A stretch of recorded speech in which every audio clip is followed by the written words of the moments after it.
Welcome to the. आप सभी का स्वागत है आपके अपने यूट्यूब चैनल लर्न विद आज।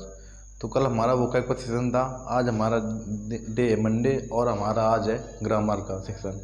तो हमने ग्रामर में पढ़ा था past perfect continuous tense. Past perfect continuous tense के बारे में हमने लास्ट डे पढ़ा था और हमने कहा था हमारा जब नेक्स्ट डे मंडे से हमारा सेक्शन स्टार्ट होगा तो हम पढ़ेंगे फ्यूचर टेंस के बारे में। तो आज की क्लास हमें हमारी आज की है future indefinite tense. Future independence के बारे में पढ़ेंगे विद डिटेल्स के साथ। कब इसमें आई वी के साथ सेल लगाते हैं, कब इसमें आई वी के साथ विल लगाते हैं, इन सभी चीज़ों को बहुत ही कायदे से और विथ डिटेल्स और विथ एग्जांपल के साथ हम जानने की कोशिश करेंगे इस वीडियो में। तो हमने कहा था कि हमारी ये क्लास है, क्लास नंबर 20 है ग्रामर के लिए और वोकैब के हमारे 4 से 5 सेशन हो चुके हैं। टोटल हमारे 25 क्लासेस हो चुकी हैं। ठीक, तो हमारा ये टॉपिक आज का है फ्यूचर इंडेफिनिट टेंस। हम पढ़ेंगे फ्यूचर इंडेफिनिट टेंस में के बारे में, उसकी पहचान पढ़ेंगे, उसकी हेल्पिंग वर्ब पढ़ेंगे और इसके बाद कब इसमें आई वी के साथ सेल लगाते हैं और कब इसमें आई वी के साथ विल का प्रयोग किया जाता है। ठीक, ये चीज़ें पढ़ेंगे।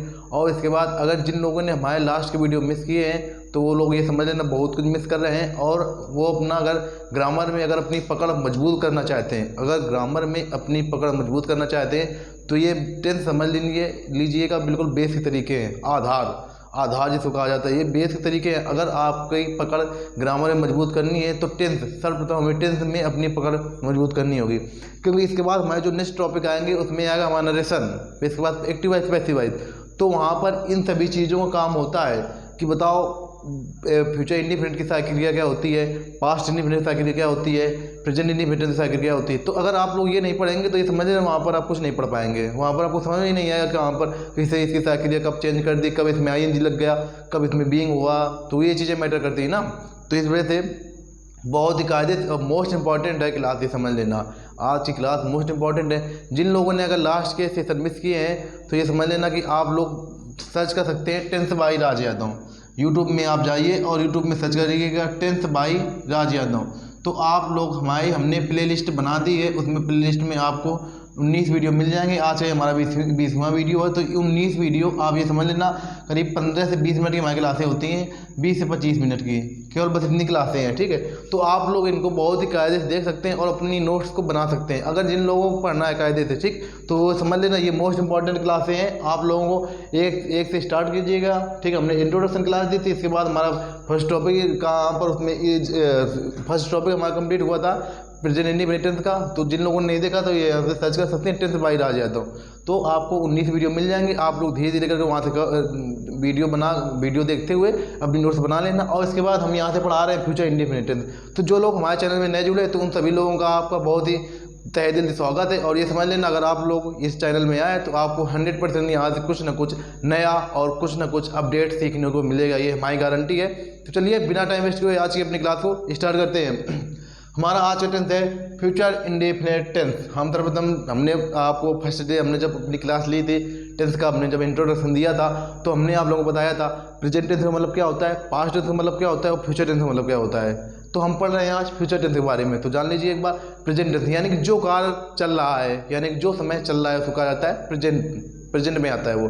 पास्ट जो कार्य हो चुका है यानी जो समय बीत चुका है वो होता है पास्ट में। फ्यूचर जो समय आगे भविष्य में आने वाला है, जो समय आगे भविष्य में आने वाला है उसको कहा जाता है फ्यूचर। ठीक है, तो हम पढ़ रहे हैं उसी का टेंस है future indefinite tense. Future indefinite tense के बारे में सर्वप्रथम इसकी पहचान आपको वर्ब मिलेगी, वर्ब के बाद गा गी गे, क्रिया मिलेगी, क्रिया के बाद गा गी गे, आज शब्द आएंगे तो वहाँ होगा future indefinite tense.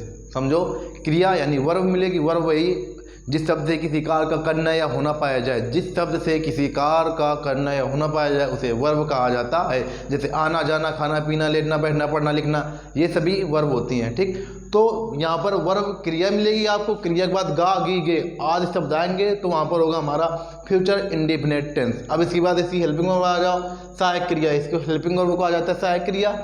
I we के साथ सेल, आई और वी के साथ सेल, आई और वी के साथ सेल। जो लोग नोट्स बना रहे हैं वीडियो के साथ साथ में, तो वो लोग मैं बोल रहा हूँ आप लोग अपने वीडियो रफ फेयर कॉपी निकालिए और उसमें लिख भी सकते हैं, साथ में हमारे साथ नोट्स बना सकते हैं। तो आई वी के साथ सेल का प्रयोग किया जाता है और शेष सभी कर्ताओं के साथ विल का प्रयोग किया जाता है, यहाँ लिख लीजिए।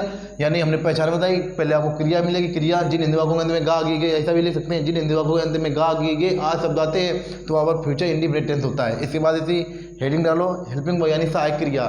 सहायक क्रिया लिखोगे आई और वी के साथ शैल का प्रयोग किया जाता है, शेष सभी कर्ताओं के साथ विल का प्रयोग किया जाता है। अब इसके बाद मेन वर्ब की फर्स्ट फॉर्म लगाते हैं। तो इतनी हो गई इसकी पहचान। अब इसका इसके जो एग्जाम्पल है, इसके एग्जाम्पल देख लो। अब इसके बाद फिर हम कब इसके आगे ये पढ़ेंगे कि कब हम इसमें लगाते हैं विल का, आई और वी के साथ विल कब लगाते हैं और से सभी कर्ताओं के साथ शैल का प्रयोग कब करते हैं, इसके बाद पढ़ेंगे। तो इसके जो एग्जाम्पल है एक दो वो यहाँ से देख लो।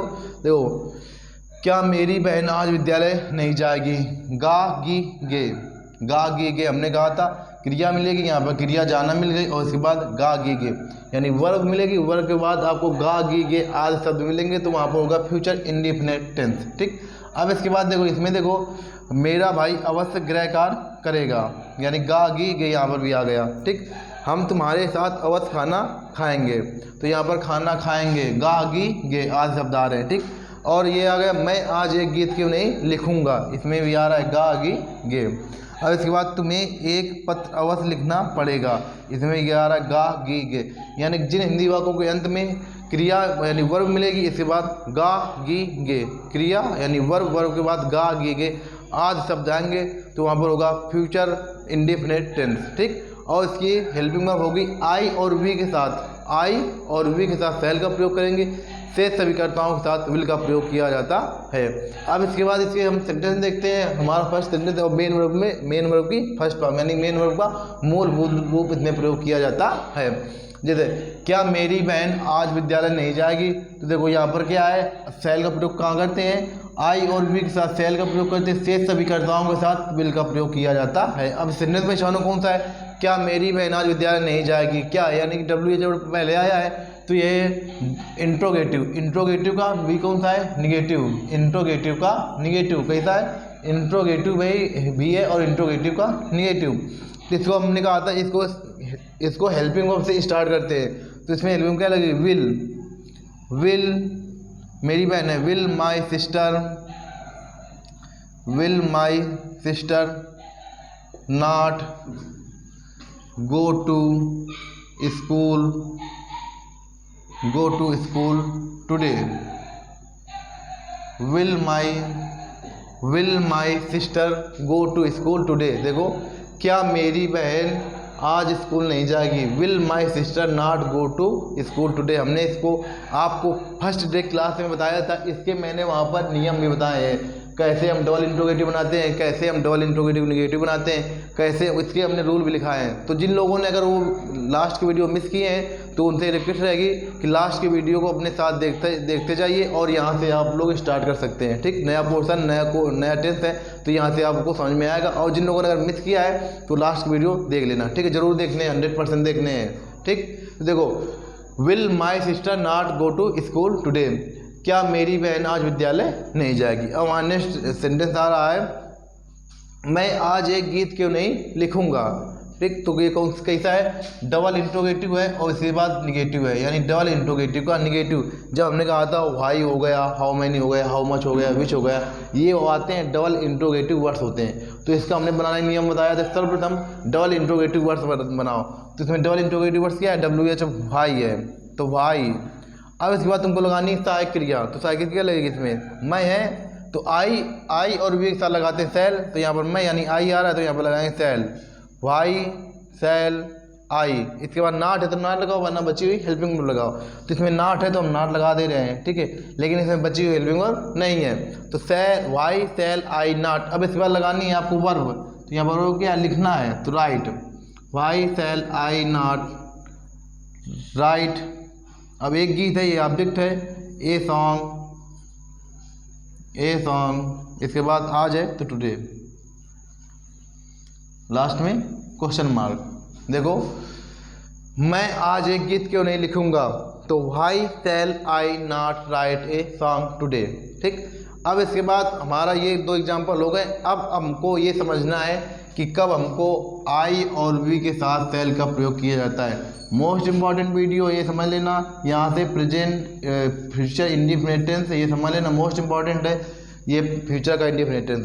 तो अब हम ये समझेंगे कि कब हम आई और वी के साथ सेल विल का प्रयोग करते हैं। चलिए अपनी तो हमने अभी ये पढ़ा कि क्रिया आएगी या कोई क्रिया के बाद गा गी के आज शब्द आएंगे तो वहाँ पर होगा फ्यूचर इंडिफिनिट टेंस। इसके बाद हमने पढ़ा हेल्पिंग वर्ब इसकी आएगी, आई और वी के साथ सेल लगाते थे, सभी कर्ताओं के साथ विल का प्रयोग किया जाता है और मेन वर्ब की फर्स्ट फॉर्म। हमने इसके 2 एग्जाम्पल बना लिए। अब अगर आपके वाक्य में अब हम ये बता रहे हैं कि कब हमें, तो ये आप लोग मैं जैसा बोल रहा हूँ नोट करके आप लोग लिख लेना, ठीक। नोट हेडिंग डालो और इसके बाद नोट करके आप लिखना। अगर आपके वाक्य में, अगर आपको वाक्य पढ़ने से ऐसा लगे कि इसमें कार्य अनिवार्य है, कार्य की अनिवार्यता पाई जाए, यानी अनिवार्य कार्य हो, अनिवार्यता,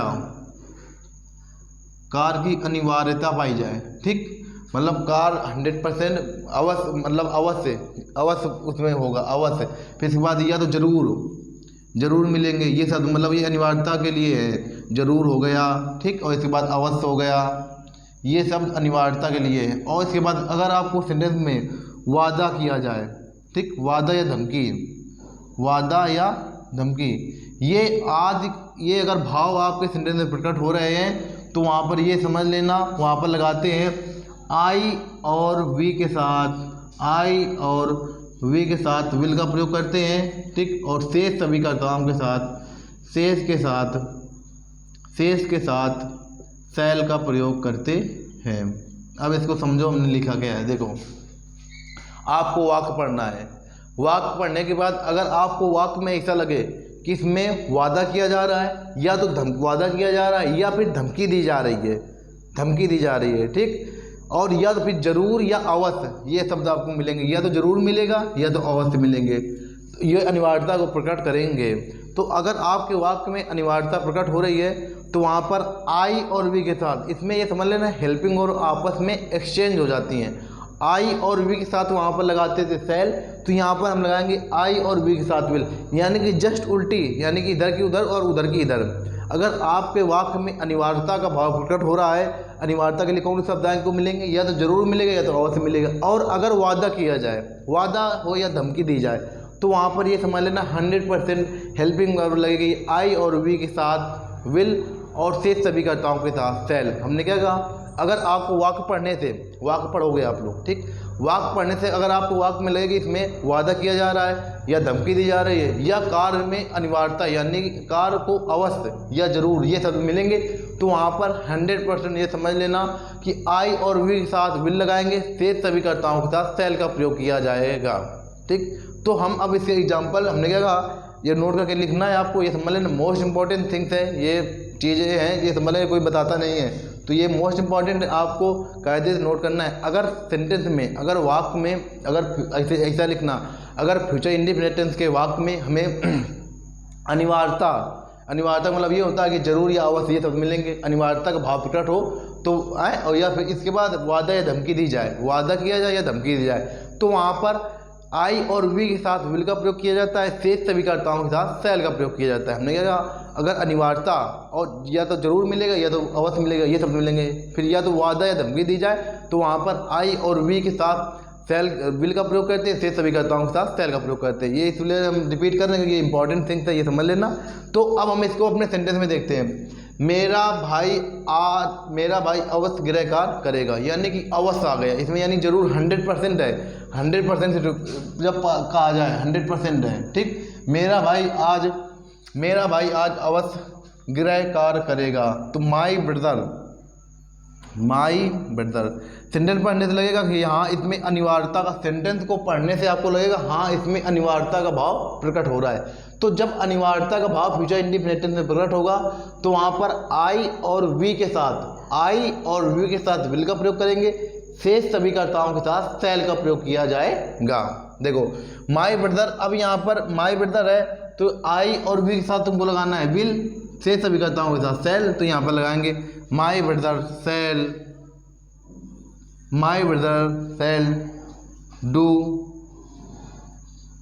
होमवर्क, ये my brother shall do homework. मेरा भाई अवश्य गृह कार्य करेगा। My brother said do homework.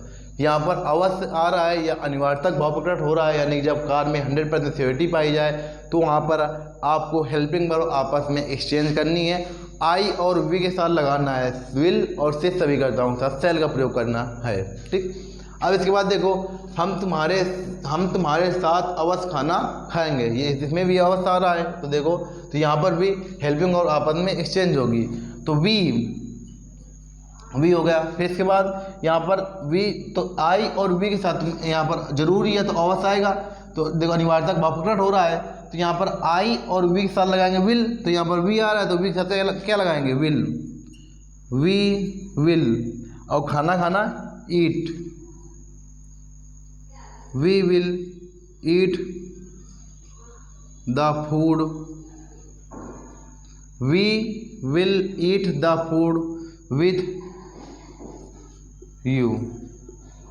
देखो, हम तुम्हारे साथ अवश्य खाना खाएंगे, we will eat the food with you. यानी जब हेल्पिंग वर्ब, ये समझ लेना, अगर आपको आई और वी के साथ अगर सेंटेंस को पढ़ने से आपको सेंटेंस बहुत सी जगह पर मिलेंगे जहाँ पर आई और वी के साथ विल का प्रयोग होगा, तो वहाँ पर 100% समझ लेना कि कार में 100% सियोरिटी पाई गई है, या तो कार अवश्य के स्थिति में होगा, या फिर उसमें वादा या धमकी दी जा रही होगी, वादा किया जा रहा होगा या तो धमकी दी जा रही होगी। तो सेंटेंस को पढ़ने से ये आपको समझना है कि कब इसमें वादा हो रहा है या कब धमकी दी जा रही है, या कब इसमें 100% कार में सियोरिटी पाई जा रही, तो अवश्य या जरूर शब्द मिलेंगे। तो ये सेंटेंस पढ़ने से आपको पता चलेगा। ठीक, अब नेक्स्ट सेंटेंस देखो, तुम्हें एक पत्र अवश्य लिखना पड़ेगा, यानी तुम्हें एक पत्र अवश्य, यहाँ पर अवश्य आ रहा है तो आई और वी के साथ लगाएंगे विल, तो यू के साथ क्या लगाएंगे यहाँ पर, you shall write a letter, you shall write a letter. तुम्हें एक पत्र अवश्य लिखना पड़ेगा, you shall write a letter. ठीक, अब इसके और एग्जाम्पल देख लो। हम यहाँ पर वह पत्र लिखेगा, ये हमारा सेंटेंस है। ठीक, अब इसके बाद हमारा नेक्स्ट सेंटेंस है, वह पत्र अवश्य लिखेगा, वह पत्र अवश्य या जरूर लिखेगा, वह पत्र जरूर लिखेगा, वह पत्र जरूर लिखेगा। अब देखो दोनों सेंटेंस में अंतर क्या है। यहाँ पर हमारा कर्ता क्या है, वह, तो हमने बनाया ही। ठीक, लड़का है तो इस वजह ही, अगर लड़की होती तो बनाते सी। अब देखो, वह पत्र लिखेगा, ये तो नॉर्मल सेंटेंस है, वह पत्र लिखेगा, इसमें कहाँ वादा है, धमकी कहाँ दी जा रही है, नॉर्मल सेंटेंस है, तो इसको वही अपने पुराने वाले तरीके से बनाएंगे, यानी आई और वी के साथ लगाएंगे सेल, सभी कर्ताओं के साथ विल का प्रयोग करेंगे। देखो, वह पत्र लिखेगा, आपको सेंटेंस को बहुत ही कायदे से पढ़ना है, इसके बाद उसका अर्थ निकालना है। अगर वादा, धमकी या अवश्य पाया जाए या जरूर कार होगा, तो वहाँ पर 100% हेल्पिंग और आपस में एक्सचेंज की जाएंगी। ठीक, तो यहाँ पर देखो ही, अब वह पत्र लिखेगा, ये नॉर्मल सेंटेंस है ही, तो यहाँ पर क्या लगाएंगे, आई और वी के साथ सेल का प्रयोग करते हैं, से सभी कर्ताओं के साथ विल का प्रयोग करते हैं, तो ही के साथ will, he will write letter. ठीक, अब इसके बाद देखो, वह पत्र जरूर लिखेगा। अब इसको सेंटेंस को समझो कायदे, वह पत्र जरूर लिखेगा, यानी कि इसमें अब आ रहा है जरूर, यानी कि इसमें अनिवार्यता प्रकट हो रही है। जब आपके सेंटेंस में अनिवार्यता प्रकट हो, या वायदा किया जाए या धमकी दी जाए, तो वहाँ पर आई और वी के साथ लगाते हैं विल, से सभी कर्ताओं के साथ लगाते हैं सेल। तो यहाँ पर अवश्य, यानी कि जब अनिवार्यता इसमें वाक्य में प्रकट हो रही है तो ही। अब देखो यहाँ पर आई और वी के साथ विल लगाते हैं, से सभी कर्ताओं के साथ सेल, तो इसमें लगाएंगे shall, he shall right letter, he shall right letter. ये हमारा सेंटेंस हो गया। हमने आपको देखो दो सेंटेंस बताए, वह पत्र लिखेगा, ये नॉर्मल सेंटेंस है, तुम्हारे ही अपना जो तरीका था इसी से बनाएंगे। अगर आपके सेंटेंस पढ़ेंगे और इसके बाद समझेंगे इसमें कैसा भाव, कौन सा भाव प्रकट हो रहा है।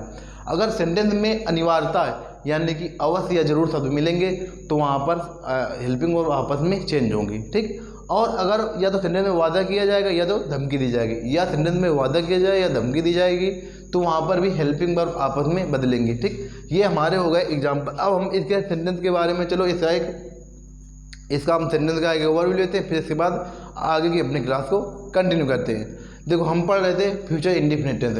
फ्यूचर यानी कि भविष्य में आने वाला, जो फ्यूचर का मतलब होता है भविष्य, तो जो भविष्य में होगा वही होगा future indefinite tense, future tense sorry.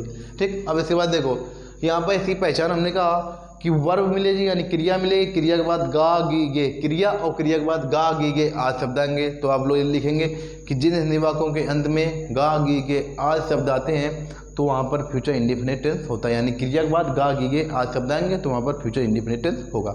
अब इसके बाद आ जाती है हेल्पिंग वर्ब यानी सहायक क्रिया, हेडिंग डालो। तो सहायक क्रिया इसकी लिखो फ्यूचर इंडेफिनिट टेंस में आई और वी के साथ, फ्यूचर इंडेफिनिट टेंस में आई और वी के साथ सेल का प्रयोग किया जाता है। शेष सभी कर्ताओं के साथ, शेष अन्य कर्ताओं के साथ विल का प्रयोग करते हैं। अब इसका नेक्स्ट हेडिंग डालो मेन वर्ब की फर्स्ट फॉर्म यानी मेन वर्ब का मूलभूत रूप इसमें लगाते हैं। अब मैंने एग्जाम्पल लिखे इसके दो, हमने एग्जाम्पल समझे। क्या मेरी बहन आज विद्यालय नहीं जाएगी? तो देखो ये नॉर्मल सेंटेंस है तो इस वजह से इसको हमने बनाया आई और वी के साथ सेल लगाते हैं, शेष सभी कर्ताओं के साथ विल लगाते हैं। तो will my sister not go to school today, will my sister not go to school today. अब नेक्स्ट सेंटेंस देखो, हमने ये सेंटेंस फिर हमारा ये था मैं आज एक गीत क्यों नहीं लिखूंगा? तो why shall I not write a song today, why shall I not write a song today.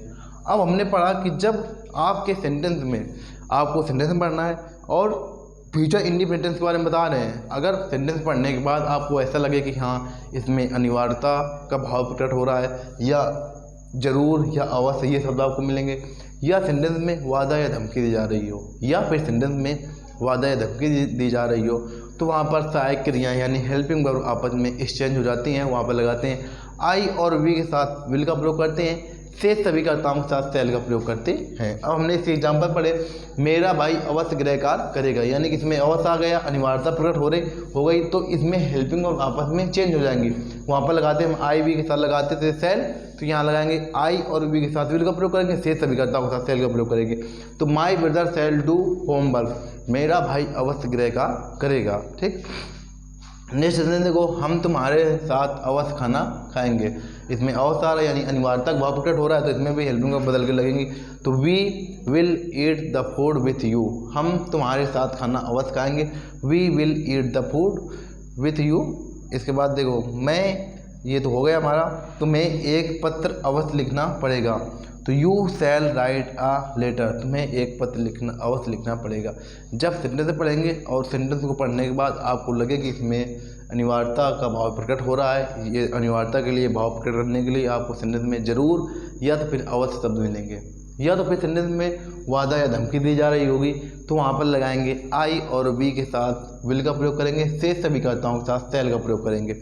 आज की क्लास में हमने पढ़ा फ्यूचर इंडेफिनिट टेंस के बारे में। हमने ये भी सेंटेंस का वह पत्र लिखेगा, ये हमारा नॉर्मल सेंटेंस है तो इसको वही अपने पुराने तरीके से बनाएंगे कि इसमें आई और वी के साथ लगाते हैं सेल, शेष सभी कर्ताओं के साथ विल। तो he will write a letter, वह पत्र लिखेगा। अब आ जाएगा सेंटेंस वह पत्र जरूर लिखेगा, यानी कि इसमें अनिवार्यता प्रकट हो गई। तो जब अनिवार्यता प्रकट होगी तो वहाँ पर सहायक क्रियाएँ आपस में बदल जाएंगी, तो वहाँ पर लगाएंगे आई और वी के साथ विल, शेष सभी कर्ताओं के साथ सेल का प्रयोग करेंगे। तो इसमें हम लगाएंगे shall, he shall write a letter, वह एक पत्र जरूर लिखेगा, वह एक पत्र या जरूर लिखेगा या फिर वह एक पत्र अवश्य लिखेगा। तो ये हमारा हो गया फ्यूचर इंडेफिनिट टेंस। हमने इसको बहुत ही कायदे से डिटेल में पढ़ाया और जो लोग अगर वीडियो कायदे से देख रहे होंगे, अपनी फेयर का भी कंप्लीट कर रहे होंगे, तो मैं आशा करता हूँ कि उन लोगों को ये फ्यूचर इंडेफिनिट टेंस ये समझ लेना कब इसमें कहाँ सेल लगाते हैं, कहाँ विल लगाते हैं, ये चीज़ें उनको ज़िंदगी में कभी परेशान नहीं करेंगी। ठीक, तो हमारी आज की क्लास में हमने पढ़ा फ्यूचर इंडेफिनिट टेंस। मैं आशा करता हूँ आप लोगों ने सेशन को बहुत एंजॉय किया होगा। हमने बहुत ही कायदे से जीरो से हीरो लेवल तक, ये आपको बड़ी बड़ी क्लासों में पढ़ने को मिलेगा। जीरो से मैंने स्टार्ट किया था फ्यूचर इंडेफिनिट टेंस और आपको मैंने उसी हिसाब से उसी अंदाज में पढ़ाया जिस अंदाज में हमने आपको लास्ट क्लासों में पढ़ाया है। ठीक, उसी अंदाज से पढ़ाया, तो आप लोगों ने सेशन को एंजॉय भी किया होगा। और हमारी अब कल की नेक्स्ट क्लास होगी फ्यूचर इंडेफिनिट टेंस का पैसिव वॉइस। हम इसी फ्यूचर इंडेफिनिट टेंस का पैसिव वॉइस पढ़ेंगे। ठीक, हमारी नेक्स्ट क्लास होगी पैसिव वॉइस की, वो भी हिंदी से। इसका हम अभी हिंदी में पैसिव वॉइस पढ़ रहे हैं। इसके बाद हमारी ये क्लास होगी पैसिव वॉइस की। इसके बाद हमारी करीब वही 3 से 4 से 5 क्लासें और आएंगी टेंस की। इसकी 4 से 5 क्लासें हैं, यानी कि टेंस की टेंथ की टोटल 4 से 5 क्लास है, 4 या 5, 4 से 5 क्लासें आएंगी। इसके बाद हमारा 10th टॉपिक ख़त्म। 10th टॉपिक जैसे ख़त्म होगा तो हमारा नेक्स्ट टॉपिक होगा नेक्स्ट टॉपिक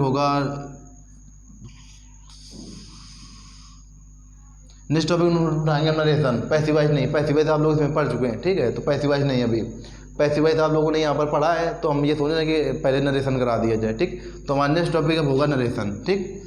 नरेशन, उसमें डायरेक्ट स्पीच और इनडायरेक्ट स्पीच। इसमें हमको करीब समय लगेगा, क्योंकि ठीक ठाक अगर बहुत ही कायदे से पढ़ाया जाएगा तो इसमें ये समझ लेना करीब 15 से 20 दिन का टाइम इसमें भी लगेगा। 15 से 20 दिन में ये हम चैप्टर को क्लोज करेंगे। 15 से 20 दिन बहुत ही कायदे से, एक एक नरेशन में एक एक चीज़ को बहुत ही बारीकी समझना पड़ता है और बहुत ही कायदे से समझाना पड़ता है। इसमें हम पढ़ेंगे असर्टिव सेंटेंस। असर्टिव सेंटेंस के बाद आता है वो तो इम्परेटिव सेंटेंस, इसके बाद इंट्रोगेटिव सेंटेंस, फिर ऑपरेटिव सेंटेंस, फिर एक्सक्लेमेटिव सेंटेंस। हमारे कोर्स में कुछ 5 टाइप के सेंटेंस हैं, तो हमारा यहाँ से स्टार्ट होगा असर्टिव सेंटेंस का, ठीक। तो अगर ये जिन लोगों ने अगर ये चीज़ें मिस की है तो ये समझ लेना कि ये चीज़ें बहुत ही कायदे से, क्योंकि अगर आपको हेल्पिंग वर्ब का ज्ञान नहीं है, अगर आप लोगों को सेंटेंसेस की हेल्पिंग वर्ब का ज्ञान नहीं, हमने 10th सबसे पहले ये टॉपिक क्यों उठाया 10th से? हमने इस वजह से उठाया कि अगर हमारी नींव अगर मजबूत होगी तो इसमें ये नरेशन हो गया, इसके बाद पैसिव वॉइस आएगा, पैसिव वॉइस के बाद सिंथेसिस आएगा, सिंथेसिस के बाद सिंटैक्स आएगा, तो ये चीज़ें हमको पढ़ने में आसानी मिलेगी। इस वजह से हमने सर्वप्रथम 10th पढ़ाया है, ठीक। तो ये याद रखना, अगर जिन लोगों ने वो लास्ट की वीडियो मिस की है तो ये समझ लेना आप लोग वो वीडियो देख ले, और हम बहुत ही नए अंदाज में बहुत ही कायदे से आपको बिल्कुल वर्ड टू वर्ड जो चीज़ें आपके लिए मोस्ट इंपॉर्टेंट है वही चीज़ हम आपको नरेशन में करीब 15 से 20 दिन में, अगर जो लोग हमारे साथ कायदे जुड़कर चले तो 15 से 20 दिन नरेशन उनकी मुट्ठियों में होगा, ये समझ लेना। 15 से 20 दिन हमको दीजिए और मैं नरेशन आपको दूंगा।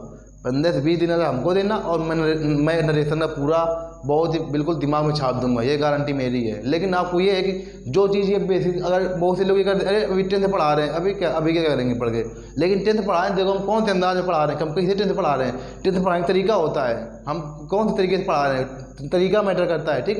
10th तो सभी लोग पढ़ाते हैं, आप लोगों ने 10th पढ़ा होगा, ये बताओ। तो ये समझ लें मैटर ये करता है कि हम कैसे पढ़ा रहे हैं और क्या पढ़ा रहे हैं, ठीक। मैटर ये करता है। तो आप लोग ये सेंटेंस बहुत ही कायदे से मैंने पढ़ाए हैं। तो नरेशन से पहले हमारे करीब 4 से 5 दिन का भी टाइम है हमारे पास, तो 4 से 5 दिन में आप लोग इन क्लासों को, अगर जिन लोगों ने नहीं देखा है तो वो लोग अपने नोट्स बना लें, और अगर उनके पास पुराने नोट्स है तो उसको अपडेट कर ले। जो हमने जैसे यहाँ पर ये आवाज़ वाला लिखा है और आफ्टर और बिफोर का नियम लिखा है, मोस्ट इंपॉर्टेंट है आफ्टर और बिफोर का नियम इसमें पास्ट परफेक्ट टेंस में। तो जिन लोगों ने अगर वो नहीं बनाए नोट्स, अपने नोट्स को अपडेट कर लें, और इसके बाद 4 से 5 दिनों में लास्ट की क्लास देख लें। अगर नहीं मिल रहे आपको, आप यूट्यूब में सर्च कर सकते हैं 10th by Raj Yadav, 10th by Raj Yadav. तो इसमें हमने करीब हमारे यहाँ पर 20 वीडियो हो जाएंगे, ठीक है। तो ये समझ लेना 20 वीडियो हो जाएंगे, करीब 15 से 20 मिनट के वीडियो होते हैं हमारे, 20 से 25 मिनट के, बहुत ज़्यादा 30 मिनट तक जाते हैं, वरना 20 से 25 मिनट के वीडियो होते हैं। हमने बहुत ही कायदे से पढ़ाया और डिटेल के साथ पढ़ाया है। तो चलिए आज की क्लास में इतना ही, मिलते हैं नेक्स्ट वीडियो में। तब तक के लिए चैनल को सब्सक्राइब कीजिएगा और वीडियो को लाइक कीजिएगा और कमेंट भी करिएगा। आपको ऐसा लगा हमारे पढ़ाने का अंदाज पसंद आया कि नहीं आया, आप लोग कमेंट 100% करिएगा, ठीक। तो मिलते हैं नेक्स्ट क्लास में। हमारा नेक्स्ट टॉपिक हमने बता दिया कि हमारा नेक्स्ट डे क्लास कौन सी होने वाली है। हम पढ़ेंगे फ्यूचर इंडेफिनिट टेंस का पैसिव वॉइस, वो भी हिंदी में। इसके बाद हमारा नेक्स्ट टॉपिक स्टार्ट होगा करीब 4 से 5 दिनों बाद, नरेशन एक अलग अंदाज में, ठीक। आप लोगों ने ऐसा नरेशन पढ़ा नहीं होगा जैसे मैं पढ़ाऊँगा। तो चलिए मिलते हैं नेक्स्ट वीडियो में, तब तक के लिए लव यू ऑल, जय हिंद, जय भारत।